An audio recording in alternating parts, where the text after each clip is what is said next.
जय हिंद स्टूडेंट, स्वागत है आपका अपने YouTube चैनल मैथ्स विक्ट्री में। दोस्तों, इसी सीरीज को आगे ले जाते हुए आज हम एक बहुत इंपॉर्टेंट टॉपिक की बात करने वाले हैं। इस टॉपिक का नाम है त्रिभुजों की समरूपता, सिमिलरिटी ऑफ ट्राइंगल। ये नियम, इससे क्वेश्चन हमेशा चाहे एसएससी हो, चाहे सीडीएस हो, चाहे कोई भी एग्जाम हो, किसी भी चीज का एग्जाम हो, तो वहां पर ये क्वेश्चन पूछे जाते हैं। अगर आपने ये सिमिलरिटी समझ ली तो इससे आप हंसते हंसते इसके बाद से जो भी टॉपिक आएंगे ना, आप आराम से उन्हें सॉल्व कर लेंगे। तो आज का हमारा यही टॉपिक है। हम इसे बिल्कुल जीरो लेवल से सीखेंगे और देखेंगे कि पेपरों में क्वेश्चन किस प्रकार पूछे जाते हैं। तो स्टार्ट करते हैं आज इस टॉपिक को। आप लोगों का काम क्या है कि कॉपी और पेन आपके हाथ में होनी चाहिए, सबसे पहली बात तो यह है। और जो भी मैं आपको पढ़ा रहा हूं उसकी एक अलग से नोटबुक, अलग से बिल्कुल एकदम अच्छे से नोट से बनाई होनी चाहिए, ताकि जब पेपर आए तो आप एक बार अच्छे से रिवाइज कर सको। ठीक है, तो करते हैं स्टार्ट। सबसे पहला है हमारा त्रिभुजों की समरूपता, सिमिलरिटी होती क्या है। ठीक है, सबसे पहले हम इसे ही जानेंगे। देखिए, यदि हमारे पास दो त्रिभुज है, मान लेते हैं हमारे पास दो ट्राइंगल हैं, एक ट्राइंगल ये है और दूसरा ट्राइंगल हमारे पास ये है। यदि हमारे पास दो ट्राइंगल हैं, ठीक है, हमारे पास क्या है, दो ट्राइंगल हैं। अब इस ट्राइंगल का मैं नाम यहां पर दे देता हूं ए बी सी, और इसका मैं नाम देता हूं पी क्यू और आर। अब कंडीशन यह है कि जो दो त्रिभुज हैं ये समरूप कब होंगे, ये सिमिलर कब होंगे। सबसे पहली बात देखिए, सिमिलर के लिए हमारे पास क्या होना चाहिए, यदि इनके कोई भी तीन एंगल और यहां भी तीन एंगल। देखिए, यदि किसी भी दो त्रिभुजों की, ध्यान से सुनना मैं क्या बोल रहा हूं, यदि किसी दो त्रिभुजों के तीन कोण जो हों वो सिमिलर हों, मतलब समान हों। कैसे, जैसे यदि इसको मैं यहां पर लिख दूं 50, अगर ये भी 50 होगा ना, ये भी 50 होगा ना, ठीक है, एक हमारा एंगल ये समान हो गया। यदि दूसरा मान लेते हैं ये कितना है, 70 है, और ये कितना हो जाएगा, 60 डिग्री हो जाएगा। होगा कि नहीं होगा, त्रिभुजों के 13 अंतःकोणों का योग कितना होता है, 180 होता है। तो ये भी यदि 70 होगा और ये भी 60 होगा, तो जो त्रिभुज है ना, तो जो दो ट्राइंगल है ना, ये क्या कहलाएंगे, समरूप कहलाएंगे। ठीक हो गया, ये सिमिलर कहलाएंगे। सर आप क्वेश्चन कैसे बनते हैं, क्वेश्चन की बात तो बाद में रही, पहले आप इसमें नियम तो समझिए कि कैसे कैसे हो सकता है, कैसे कैसे ट्रायंगल हो सकता है। और देखिए, ये हमारे पास है साइन सिमिलर का, ये हमारे पास होता है साइन किसका, सिमिलर का। ठीक है, समरूपता का ये साइन है, और दो ट्रायंगल आपस में क्या है, सिमिलर है। तो इसको कैसे लिखेंगे, ट्रायंगल ए बी सी सर्वांग समता है पी क्यू आर। अब ये तो आपको इजी लग रहा है, आपको ये क्या लग रहा है, इजी। अब मैं आपको इसमें बताता हूं, यदि मैं क्या करूं, क्या मैं इसको ऐसे लिख सकता हूं, ए बी सी सिमिलर है ट्रायंगल पी आर क्यू के, क्या मैं ऐसे लिख सकता हूं, यस या नो। हम इसे ऐसे बिल्कुल भी नहीं लिख सकते हैं। सर ऐसा क्यों हुआ, वही मैं आपको पूरा बताऊंगा, और आप लोग देखते रहिए। सबसे पहले अभी तो ये छोटी सी चीज मैंने आपको बताई, अब मैं इसके पीछे लॉजिक बताऊंगा कि कैसे कैसे क्वेश्चन बन सकते हैं, कैसे कैसे आप सॉल्व कर सकते हो। सबसे पहले सिमिलर की बात ये रही। अब देखिए, यदि हमारे पास दो ट्रायंगल हैं, यदि हमारे पास क्या है, दो ट्रायंगल हैं। अब देखिए, दो ट्रायंगल हैं, अब मैंने एक ट्रायंगल बनाया है बड़ा, A B C P Q और आर, दो ट्रायंगल हमारे पास हैं। देखिए, समरूपता का नियम ये कहता है कि ये जरूरी नहीं है कि जो ट्रायंगल हैं वो आपस में बराबर होंगे साइज में, ये बिल्कुल भी नहीं करता है। वो कहता है कि जो उनकी आकृति है ना वो सेम होनी चाहिए। मतलब देखिए, कहने का मतलब है, यदि ये 50 है, सॉरी हाँ ठीक है, ये 50, ये 90, तो ये 40, ठीक है। और इसी प्रकार जो ट्रायंगल है इसमें मैं इसे यहाँ पे लिखता हूँ 50, इसे मैं लिखता हूँ 90 और इसे मैं लिख दूंगा 40। अब आप लोग मुझे ये बताइए कि जो दो ट्रायंगल हैं ये आपस में सिमिलर हैं, क्या ये समरूप है कि नहीं है? बताइए। हमें क्या करना है, हमें क्या करना है, देखिए इसको थोड़ा सा मैं और भी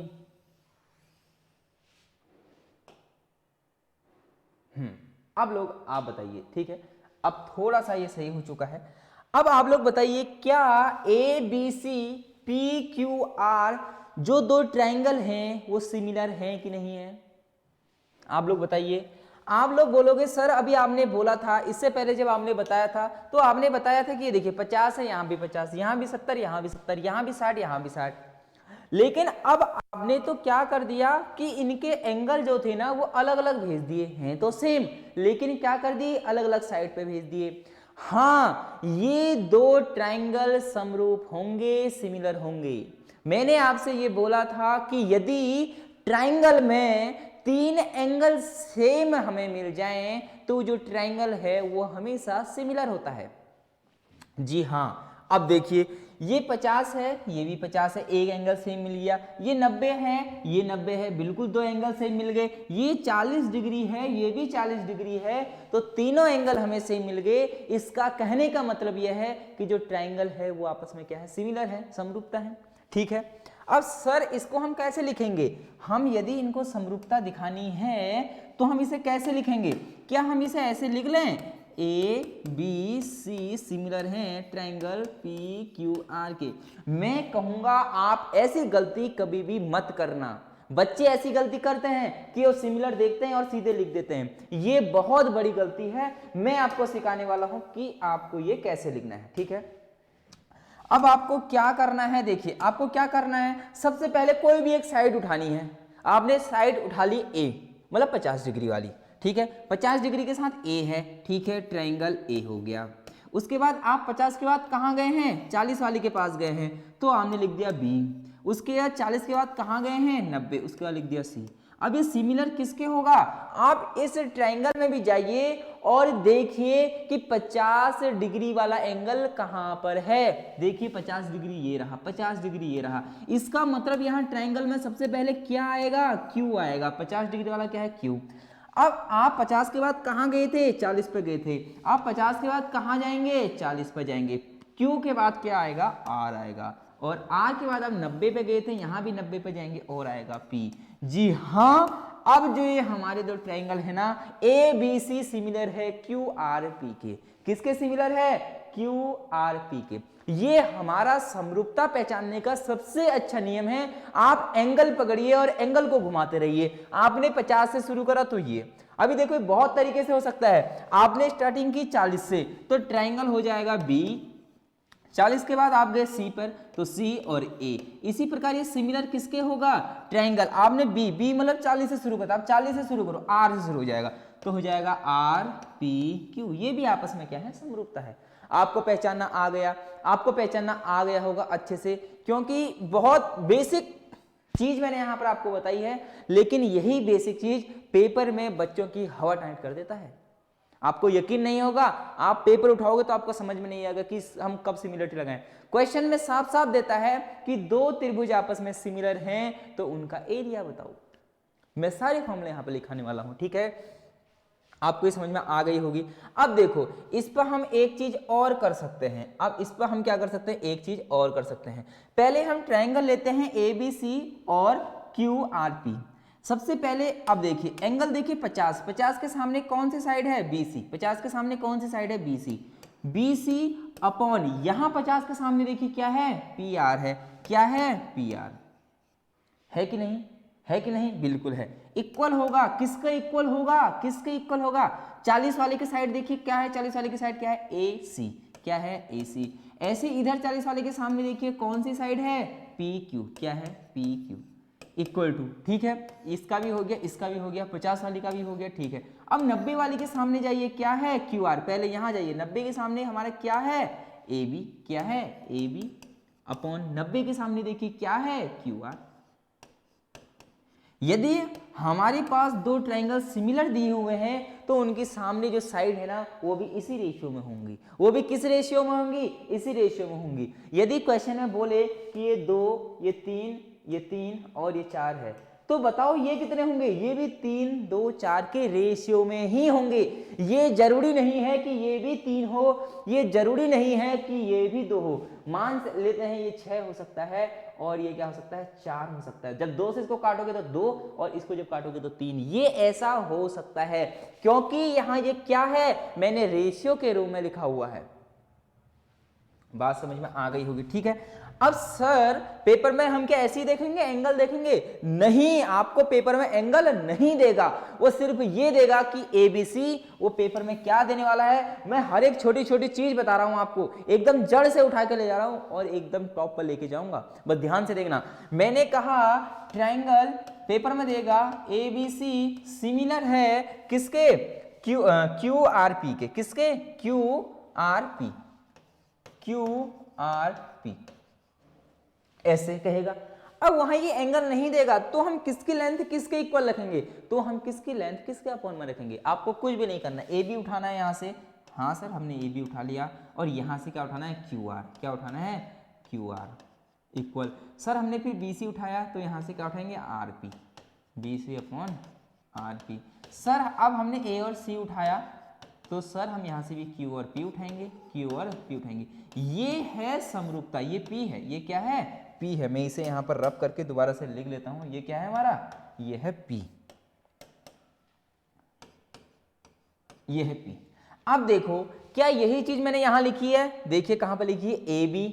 AB के नीचे QR बिल्कुल सही। BC के नीचे क्या लिखा है? देखिए BC के नीचे PR लिखा है, PR बिल्कुल लिखा है। AC के नीचे QP, बात वही है। तो आपको समझ में आ गया है हमें क्या करना है, बारी बारी से इन्हें उठाना है और उसके अपॉन में जो समरूप है ना उसे ही लिख देना है, ठीक है। ये तो था हमारा सिमिलरिटी, कि किसे हम सिमिलरिटी कहते हैं, किसे हम समरूपता कहते हैं।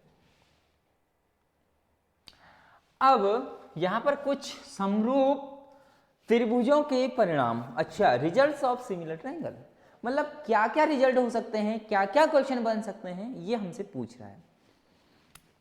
अब आप लोग क्या करें, बेल्ट बांध के तैयार हो जाएं, सीट बेल्ट, ताकि जो अब क्वेश्चन आने वाले हैं ना वो थोड़े से अच्छे आने वाले हैं। मतलब क्वेश्चन नहीं आएंगे अभी, तो सिर्फ फॉर्मूला आएगा। और अगर आप लोगों ने ये फॉर्मूला याद रखा तो शायद से आपके CDS में, SSC में अच्छे नंबर आ सकते हैं।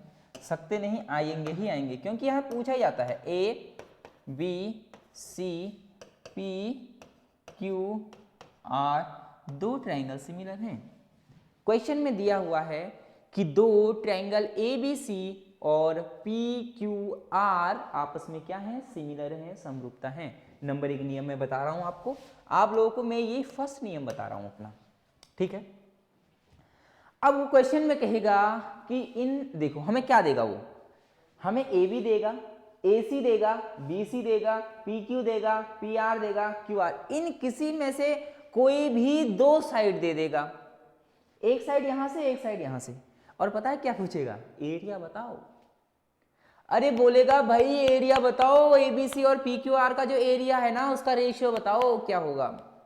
बच्चे घबरा जाते हैं, सर हमें कुछ तो दिया ही नहीं था, सिर्फ दो ही साइड दी थी और हम कैसे एरिया निकालते? एरिया के लिए तो 3 साइडें गिवन होनी चाहिए। गलत बात, ये बात गलत है उनके लिए जिन्होंने पढ़ाई नहीं कर रखी है। अब देखिए क्या होता है, यदि अब देखिए मैं यहां पर नोट कर लेता हूं आप लोगों के लिए और बेहतर हो जाएगा। यदि त्रिभुज ABC सिमिलर है ट्रायंगल PQR के, तब एरिया, तब क्षेत्रफल, मतलब एरिया, एरिया क्या होगा? क्वेश्चन पूछ रहा है। तब एरिया क्या होगा, ये क्वेश्चन कह रहा है।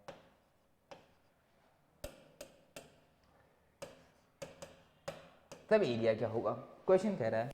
कि यदि ABC और ये PQR है, समरूपता है, तब क्षेत्रफल क्या होगा। हमें कुछ भी नहीं करना है, यहाँ पर हमने लिखना है त्रिभुज ट्रायंगल ABC का क्षेत्रफल अपॉन ट्रायंगल PQR का क्षेत्रफल बराबर जो इनकी साइड है ना उनका स्क्वायर हमें कर देना है, वही हमारा क्या होगा, क्षेत्रफल होगा।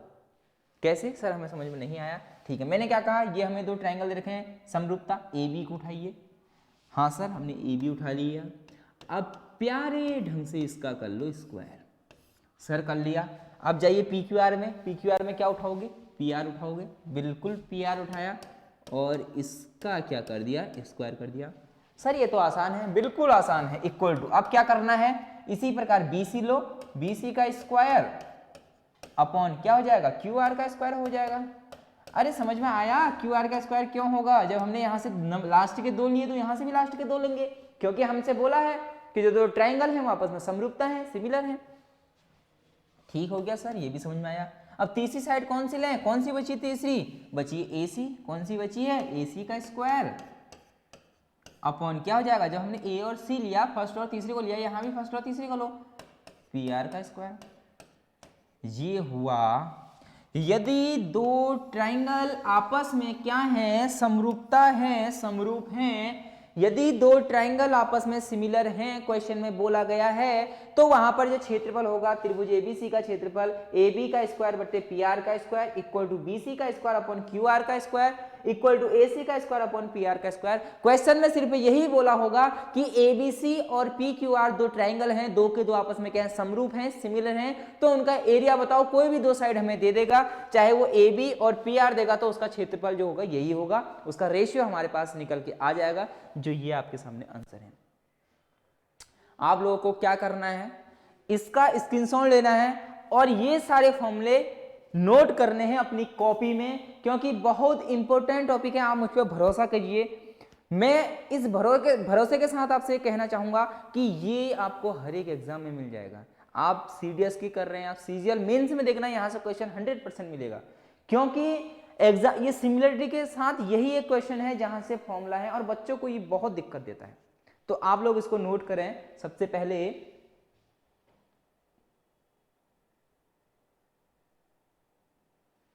आप लोगों ने ये नोट कर लिया होगा। अब हम चलते हैं एक अगले क्वेश्चन की ओर। ठीक है, अब दूसरा क्या कहेगा, वो कहेगा यदि हमारे पास 2 ट्रायंगल हैं, यदि हमारे पास क्या है, 2 ट्रायंगल हैं।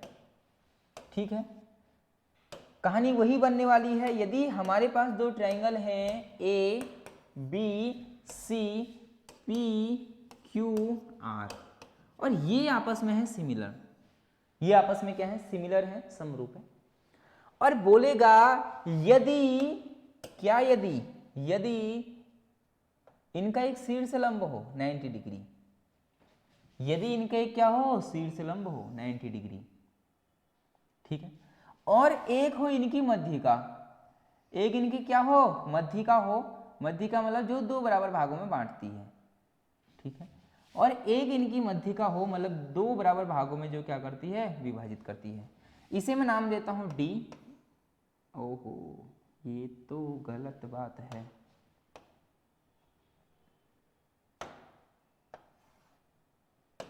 ठीक है, ये D हो गया और ये E हो गया, PQR ये S हो गया, ये T हो गया। क्वेश्चन में कहेगा 2 ट्रायंगल हमारे पास हैं ABC और PQR। ठीक है, एंगल A से और एंगल P से, एंगल A से और एंगल P से हमने एक तो हमने लंब खींचा, परपेंडिकुलर खींचा, एक हमने क्या खींचा, परपेंडिकुलर खींचा। ये परपेंडिकुलर है, ये परपेंडिकुलर है, बिल्कुल सही बात। और जो दूसरी हमने लाइन खींची ना, वो लाइन हुई मध्यिका। क्या हुई, मध्यिका, मतलब 2 इक्वल पार्ट में जो डिवाइड करते हैं ना, उसे बोलते हैं मध्यिका। ये हो गई मध्यिका। अब पूछ लेगा एरिया, हमसे देगा ये, हमें देगा ये 5 है, ये 15 है। पूछेगा इसका एरिया बताओ, एरिया तो निकलेगा नहीं, हमेशा क्या निकलेगा, रेशियो निकलेगा। अब वो रेशियो होगा कितना, अब वो रेशियो होगा कितना, देखो यहां क्या होगा, ट्राइंगल ए बी सी समरूप है, चलो समरूप तो मैं नहीं लिखूंगा यहां पर, सीधे मैं क्षेत्रफल अब लिख देता हूं, आप लोगों को पता चल क्या होगा, का क्षेत्रफल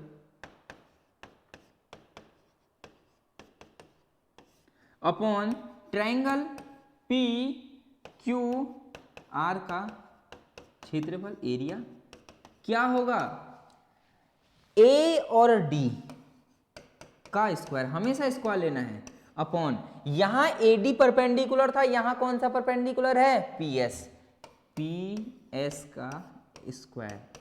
बात समझ में आ गई, बात समझ, वहां हम साइड ले रहे थे, अब यहाँ एक्स्ट्रा चीट क्या आ गई, परपेंडिकुलर। अगर साइड होता तो साइड का स्क्वायर तो होगा ही होगा, हमेशा होगा वो, चाहे वो, अगर उसने बोल दिया समरूप त्रिभुज सिमिलरिटी बोल दिया तो आंख बंद करके वो होना ही होना है। उसके अलावा अगर ये दोनों भी दे दें तो इनके साथ भी हमें स्क्वायर कर देना है। दूसरा हो जाएगा ए ई का स्क्वायर अपॉन ऐसी पी और टी का स्क्वायर। बात समझ में आई कि नहीं आई, हमेशा ये सब इक्वल होते हैं। इसके इक्वल में और क्या हो सकता है, देखो ए बी हो सकता है, ए बी का स्क्वायर हो सकता है, कुछ भी हो सकता है, ए बी का स्क्वायर, ए बी हमने लिया है तो यहां क्या लेंगे, पी क्यू का स्क्वायर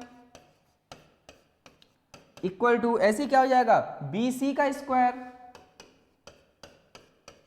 कि अपॉन में क्यू आर का स्क्वायर। अब आप लोग ये मत कहना कि सर आप तो नहीं जल्दी जल्दी लिख दे रहे हैं, हमें समझ में नहीं आ रहा। मैंने आपको पहले ही बता दिया है हमें क्या करना है करके, मैंने पहले ही बता दिया था। ए बी लेंगे तो नीचे वाला का भी वही लेना पड़ेगा। अगर ए बी का हम वाले ट्रायंगल का हम ए बी ले रहे हैं तो जो दूसरा ट्रायंगल है उसके भी शुरू के 2 लेने पड़ेंगे। तो ये सारे का स्क्वायर जो होता है ना, वो हमारा जो एरिया होता है उसका रेशियो निकलता है।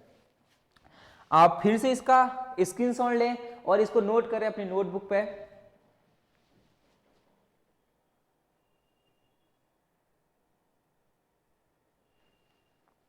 ठीक है, आप लोगों ने नोट कर लिया होगा। अब हम चलते हैं अपने नेक्स्ट क्वेश्चन की ओर। ठीक है, अब हम चलते हैं नेक्स्ट क्वेश्चन की ओर। अब इसी में बोले कि यदि हमारे पास 2 ट्रायंगल हैं, हमारे पास 2 ट्रायंगल हैं, ठीक है, और 2 ट्रायंगल इस प्रकार हैं, A B C P Q R. 2 triangle इस प्रकार हैं कि जो ए का अर्धक है, ए का अर्धक मतलब बाइसेक्टर, बाइसेक्टर ऑफ ए मान लेते हैं ये है, और बाइसेक्टर ऑफ बी ये है। अरे बाइसेक्टर तो कैसे भी हो सकता है ना, इक्वल एंगल में डिवाइड करना है। अब ये मत करना सर आपने ये तो सीधी करी है, ये ऐसे क्यों कर दी, ये कैसे ही भी हो सकती है, लेकिन एंगल जो है ना वो इक्वल होनी चाहिए। बाइसेक्टर मतलब अर्धक होना चाहिए, बाइसेक्टर मतलब ये और ये आपस में बराबर होंगे, इसी प्रकार ये और ये भी आपस में क्या होंगे, बराबर होंगे। तो वो कहता है कि जो इनकी ये लंबाई है ना AD और PS, इनका भी जो स्क्वायर है ना वो हमेशा इनसे भी क्या निकल सकता है, एरिया निकल सकता है दोनों ट्रायंगल का।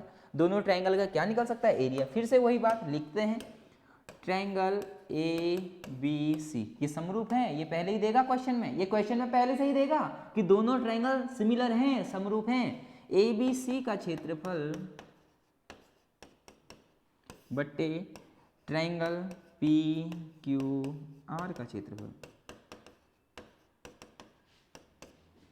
ठीक है। तो क्या हो जाएगा, यदि हम यहां से AD ले रहे हैं, AD का स्क्वायर यदि हम ले रहे हैं तो यहां से किसका स्क्वायर लेंगे, P और S का स्क्वायर लेंगे।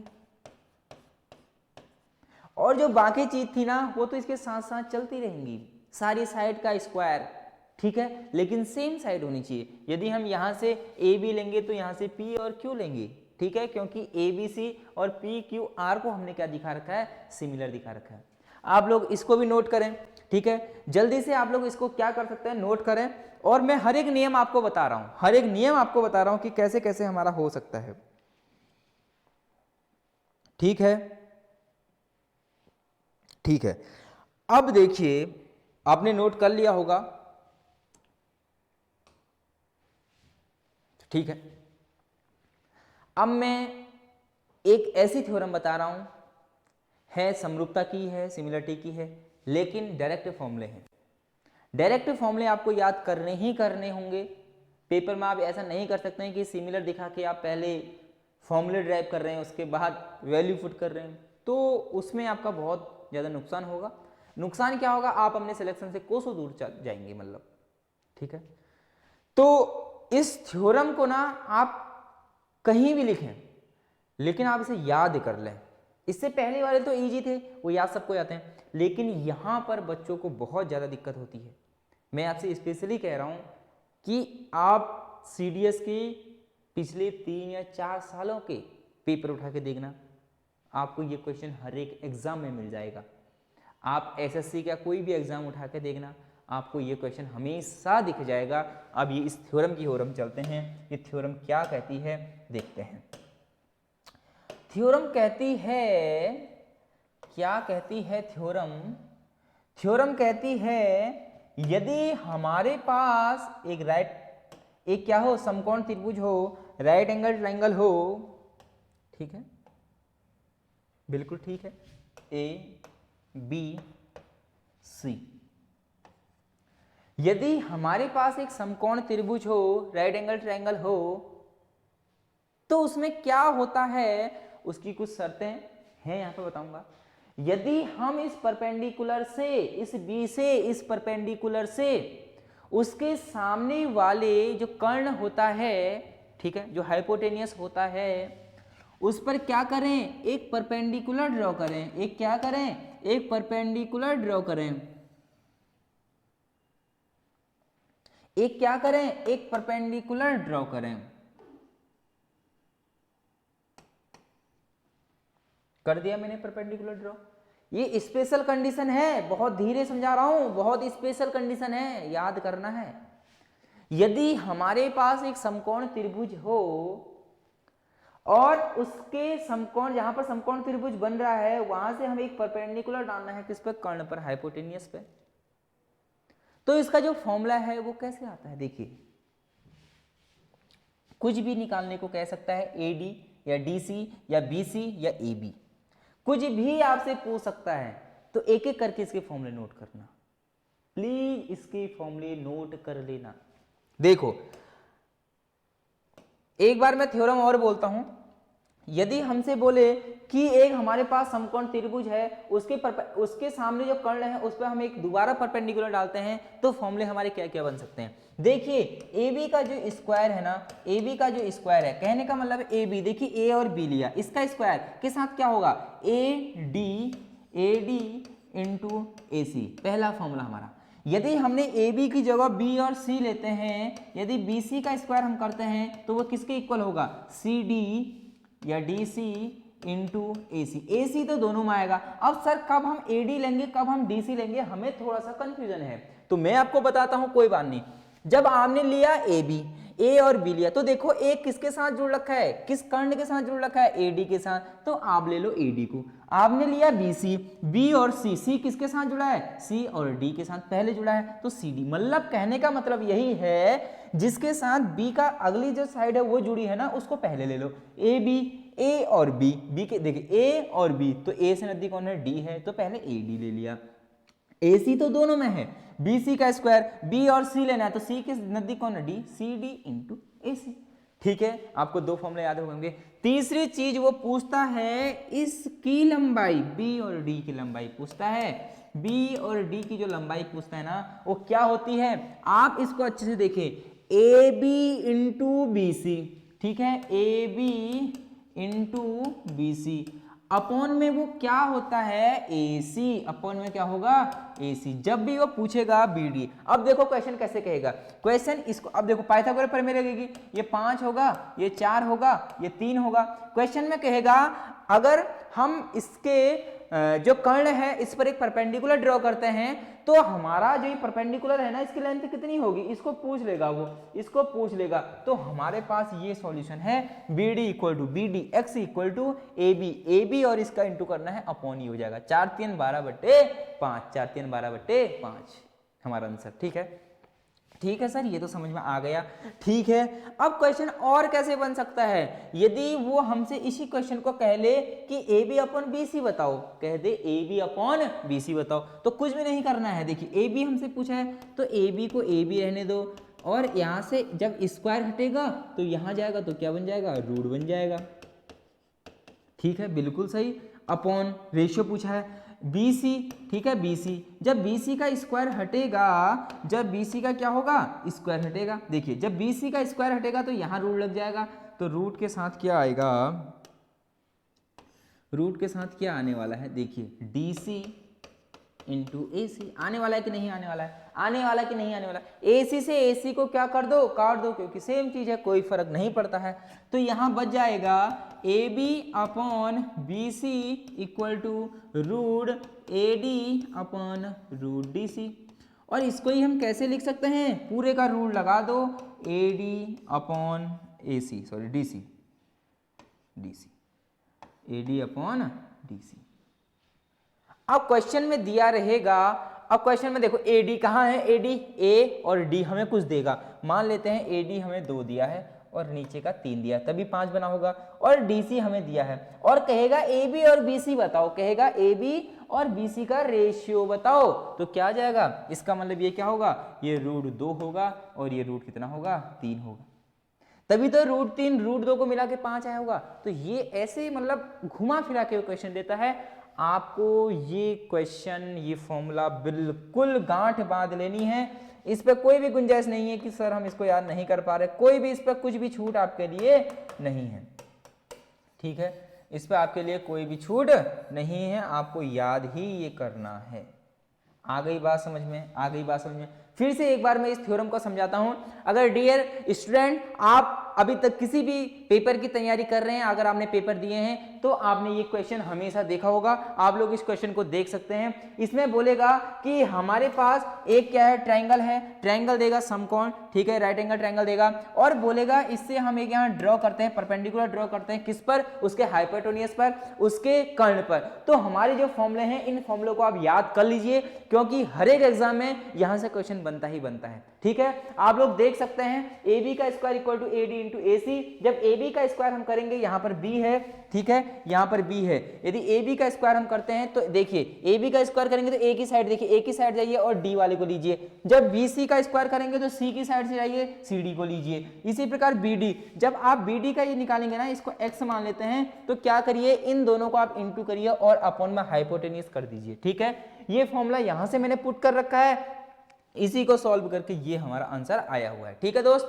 अब हम इस पे कुछ क्वेश्चन आपको बताते हैं कि कैसे पेपर में पूछा जाता है। आप लोग वीडियो को अंत तक जरूर देखना। बस अब हम समाप्ति की ओर हैं, क्योंकि हमारा जो मेन उद्देश्य था, सिमिलरिटी किसे कहते हैं, वो हमारा मेन उद्देश्य था, और क्या क्या क्वेश्चन बन सकते हैं। देखिए मैंने हर एक चीज, अब आप किसी भी कोई भी पब्लिकेशन की बुक उठा लेना, इससे ज्यादा आपको कॉन्सेप्ट नहीं मिलने वाले हैं, इससे ज्यादा कॉन्सेप्ट आपको नहीं मिलेंगे। मैं ये पहले भी बोल रहा हूं, मैं जो भी कंटेंट आपको दे रहा हूं बिल्कुल एकदम जेन्युइन दे रहा हूं, आपको कहीं भी भटकने की जरूरत नहीं है। हाँ, आप प्रैक्टिस किसी भी बुक से कर सकते हैं, कहीं से भी कर सकते हैं, ये तो मैं आपसे हमेशा बोलता हूं कि आप प्रैक्टिस जितना करोगे आप उतना ज्यादा सुधरोगे।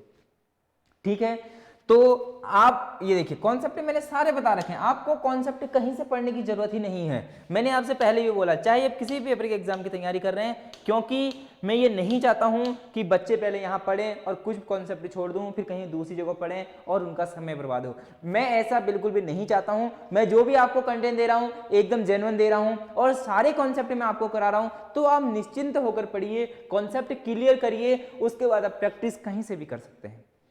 ठीक है, आप देखिए इस पे क्वेश्चन कैसे कैसे बन सकते हैं। मैं आपके सामने कुछ क्वेश्चन नोट करूंगा, सबसे पहले आप इसको नोट कर लें, आपने नोट नहीं करा होगा, ठीक है, आप इसको नोट कर लें।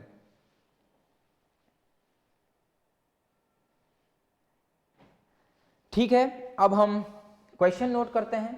क्वेश्चन है हमारे पास, ठीक है, क्वेश्चन दिया हुआ है कि डीई, देखिए सबसे पहले हमें एक फिगर दी हुई है, हम सबसे पहले फिगर ड्रॉ करते हैं। ये हमारे पास एक फिगर दी हुई है, ठीक है, ये हमारे पास क्या दी हुई है, एक फिगर दी हुई है। और इस फिगर में हमें क्या दे रखा है, एक यहाँ से लाइन दी हुई है। अभी मैं आपको पूरा बताऊंगा, आप लोग अभी देखिए। ये हमें एक लाइन दी हुई है, इस फिगर का नाम है ए बी। वही हमेशा की तरह देखिए, यहाँ पर हो जाएगा ए बी सी, ये डी और ये ई। बात समझ में आ गई? आप लोगों को बात समझ में आ रही होगी। मैं एक क्वेश्चन नोट कर रहा हूं, आप लोग देख सकते हैं, ठीक है। आप लोग मेरे साथ साथ लिख सकते हैं कि एबीसी एक त्रिभुज है और डी एक कोई लाइन है जो किसी भी दो त्रिभुजों को आपस में क्या करती है, मिलाती है। और दिया है डीई, डी और ई, डीई अपॉन बीसी। क्वेश्चन में दिया है कि जो डीई अपॉन बीसी है ना, उसका रेशियो हमें दिया है 2:3। क्या दिया है, 2:3। और हमें एंगल दिया है, जैसे ये एंगल दे दिया है 105, ये एंगल कितना दे दिया है, 105 डिग्री दे दिया है। ये कितना दे दिया है, 75 दे दिया है। और ये कितना होगा, ये 105 है, ये 75 है, और ये हमें कितना दिया हुआ है, 65 दिया है। ये कितना दिया है, 65 हमें एंगल दिया हुआ है। और हमसे बोल रहा है कि जो ए ई है ना, उसकी लेंथ 12 है, A E equal to 12। A E equal to हमें कितना दिया हुआ है, 12 दिया हुआ है। हमसे पूछ रहा है ए बी का मान ज्ञात करो। क्या कह रहा है, ए बी का मान हमें क्या करना है, ज्ञात करना है। ए बी, देखिए ए बी कहाँ है, ए और बी। अब मैं एक बार क्वेश्चन को दोबारा से रिपीट कर रहा हूं, आप लोग यदि क्वेश्चन नोट कर रहे हैं तो आप लोग लिख सकते हैं। दिए गए चित्र में यदि D E upon B C equal to 2:3 और ए इक्वल टू 12 हो तो ए बी का मान बताओ। तो हमें क्या करना है, ए बी का मान बताना है। ठीक है दोस्त, ए बी का मान हमें क्या करना है, बताना है। ठीक है, अब देखिए, अब हम इस क्वेश्चन को करने से पहले अपना दिमाग थोड़ा सा लगाएंगे। देखिए सबसे पहले यदि ये 105 है तो ये कितना होगा, सर ये 75 होगा। लीनियर पेयर से पहले बता दिया है, इस पर कोई भी टेंशन नहीं है। ठीक है सर ये 65 है, ये 75 है। सर ये कितना होगा, सर ये कितना होगा, बताओ कितना होगा, आप बताओ कितना होगा। देखिए 75, देखिए 70, सॉरी इस 5 को 8 से 14, ये कितना होगा, 40 होगा। क्योंकि 75 और 65 140 होता है। अरे 75 और 65 140, 140 तो ये कितना हो जाएगा, 40, क्योंकि पूरा एक बड़ा ट्रायंगल है। त्रिभुज के तीनों अंतकोणों का योग 180 डिग्री होता है, 40 है। ठीक है, ये 40, ये 75, तो ये कितना होगा, क्योंकि दूसरा ये ट्रायंगल बनना है ऊपर वाला। ये 70, ये 40, कितना हो गया, 105, 7 4 11, 115, कितना हुआ। देखिए यहाँ आप देख सकते हैं, कुछ मिस्टेक अगर हो ना तो पहले से देख लेते हैं। ठीक है, 140, ये 40 हो गया। ठीक है, बिल्कुल ठीक हो गया। और ये कितना है,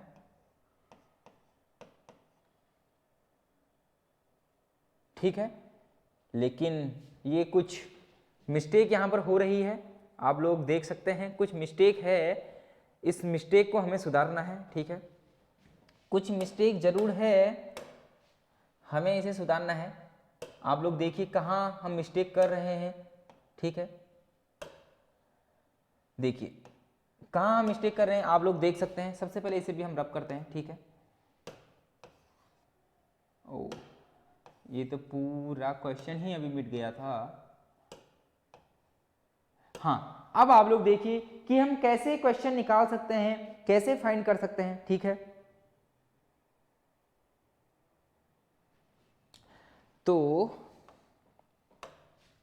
ये तो हमारा हो जाएगा, देखिए 105 है तो ये हो जाएगा हमारा 75। ठीक है, कोई टेंशन नहीं, ये 75 हो जाएगा। ठीक है, जब ये 75 हो गया, 65 75 तो ये 40 हो गया। ठीक है, हम इतने पे काम बन जाएगा, हमारा इतने पे ही काम बन जाएगा। अब हमारा इतने पे ही काम बन जाएगा। देखिए देखिए हमारा इतने पे ही काम बन जाएगा, हमें कोई भी टेंशन लेने की जरूरत नहीं है। क्या ये ट्रायंगल सिमिलर है, क्या ये ट्रायंगल सिमिलर है। देखिए आप लोग देखिए 75 65 40, 75 40, यहां पर भी कुछ होगा। अब बताओ क्या ये ट्रायंगल सिमिलर है कि नहीं है। आप सोचो, दिमाग लगाओ। जब तक आप दिमाग नहीं लगाओगे तब तक कुछ भी होने वाला नहीं है। जब तक आप दिमाग नहीं लगाओगे तब तक कुछ भी होने वाला नहीं है। ठीक है, ट्रायंगल ए ई डी, आप ध्यान से देखना अभी, सिमिलर है ट्रायंगल ए बी सी। देखो क्या, देखो देखो और समझो, क्या हमने ये सही करा है? कैसे सर, कैसे कर दिया आपने ऐसा? देखो ए से हमने स्टार्ट करा, ए से स्टार्ट करा, ठीक हो गया, ए 40 है, ई पर गए, ई 75 है, ठीक हो गया, डी हमें नहीं पता है, कुछ ना कुछ होगा, जो बाकी शेष बचा वही होगा, ठीक हो गया, ठीक है। इसके बाद सिमिलर हमने किसको दिखाया? ए बी सी। सर ये ए बी सी को कैसे दिखा दिया आपने सिमिलर? देखो ए, यहाँ भी ए था, तो इस बड़े वाले ट्रायंगल में भी तो ए वही होगा ना, एंगल तो दोनों का सेम होगा, ठीक है। 40 से हमने शुरू करा। सर आप पहले 40 से 75 पर गए, तो यहाँ भी तो 40 से 75 पर जाओगे, 40 से 75 गए मतलब 75 मतलब बी पे गए, ए के बाद बी, तो बाकी क्या बचा? सी बचा। बाकी क्या बचा? सी बचा। इसका मतलब आप देखो तो ये क्या होगा, ये कितना हो जाएगा? देखो 40 और 70 115, और ये कितना हो जाएगा? 65। ये कितना हो जाएगा? 65। आप देखो ट्रायंगल, एक ट्रायंगल जो बड़ा वाला है 40 75 65, छोटा वाला 40 75 65, अरे दोनों आपस में सिमिलर तो हैं, ऐसे ही क्वेश्चन आएगा। अब क्वेश्चन में क्या पूछा था? देखो सिमिलर है तो क्या हो जाएगा? ए ई, जो ए ई है ना, इसके अपोन में क्या आ जाएगा? ए बी आ जाएगा, इक्वल टू ई डी के अपोन में, ई डी के अपोन में क्या आएगा? बी सी आएगा, ठीक है, इक्वल ए डी यदि हम ले लें के अपोन में क्या आएगा? ए सी आएगा, ठीक है। अब हमें क्या दिया हुआ है और हमें क्या निकालना है, आप लोग देख लो, क्योंकि हमारे जो थ्योरम है वो यही तो है। अब देखिए हमें क्या दिया है? डीई दिया है, डीई और बीसी, मतलब ये दे रखा है, डीई और बीसी हमें दिया है, ठीक है। 2 और 3 इक्वल, क्या पूछा है? एई, एई किस में है? देखो एई इसमें है, और ए बी पूछा है, मतलब एई अपॉन ए बी, अरे यही तो है। E D upon B C की जगह 2/3 रख दिया, एई अपॉन ए बी ऐसे लिख दिया, 2/3 इक्वल टू एई कितना दिया है? 12 दिया है, अपॉन ए बी हमसे पूछा है। क्या आपसे नहीं होगा? 2 से कट गया 6 बार, और 6 3 18, तो ए बी की जो वैल्यू आ गई वो कितनी आ गई? ए बी कहाँ है? ए बी, ए और बी की जो वैल्यू है वो है 18। ये क्वेश्चन था सिमिलरिटी के, समरूपता के, ऐसे ही क्वेश्चन बनते हैं डियर स्टूडेंट। तो आपको टेंशन नहीं लेना है, बस मैंने आपसे बोल दिया कि ये चीज़ तो आपको पता होनी चाहिए। अगर ये चीज़ आपको नहीं पता तो टेंशन क्या, फिर तो टेंशन ही लेते रहो। अगर आपसे पढ़ाई नहीं होती तो आप टेंशन लेते रहो, अगर आपसे पढ़ाई होती है तो ये चीज़ याद होता है आपसे, तो आप आसानी से इस क्वेश्चन को फोड़ देंगे। क्वेश्चन इसी प्रकार के आते हैं, आपको देखना है कि 3 एंगल क्या सेम हैं। यदि 3 एंगल सेम होंगे तो जो 2 ट्रायंगल हैं वो आपस में समरूपता होंगे, समरूप होंगे, सिमिलर होंगे, ठीक है स्टूडेंट। तो आज के हम इस वीडियो को देखिए, कॉन्सेप्ट मैंने आपको बता दिया, कैसे अप्लाई करना है वो भी मैंने आपको बता दिया है। बस मेरा काम यही रहता है कि पहले कॉन्सेप्ट सारे बताऊं, उसके बाद कैसे अप्लाई करना है वो भी आपको बताना है। ये नहीं कि कॉन्सेप्ट करा के चले गया, ठीक है। तो इसके बाद जो टॉपिक है वो होगा हमारा समरूपता हो गया, सर्वांग समता हो जाएगा, कॉन्ग्रुएंसी हो जाएगा। इसके अगला टॉपिक बहुत इंपॉर्टेंट है, दोनों टॉपिक एक जैसे लगते हैं, ठीक है। उसमें और इसमें अंतर क्या है वो मैं कल आपको बताने वाला हूँ, ठीक है दोस्त। आपकी जो पढ़ाई है वो अच्छी चल रही होगी। अगर आपकी कुछ भी क्वेरी हो हमारी क्लास के रिगार्डिंग, यदि आपको कुछ, आपके पेपर आने वाले हैं और आप बोल सकते हैं कि सर इसकी हमें तैयारी करनी है, तो हम उस पर विचार करेंगे। अगर आप कमेंट लिखेंगे तभी हमें पता चलेगा कि आपको क्या ज़रूरत है, क्या नीड है। तो दोस्त मिलते हैं अगली वीडियो में। आप लोग पढ़ाई कीजिए, मन तन से कीजिए, आराम से कीजिए, एंजॉय कीजिए अपनी लाइफ को, और उसके साथ साथ पढ़ाई भी कीजिए। फिर हम मिलते हैं एक अगली वीडियो में, तब तक के लिए जय हिंद, जय भारत।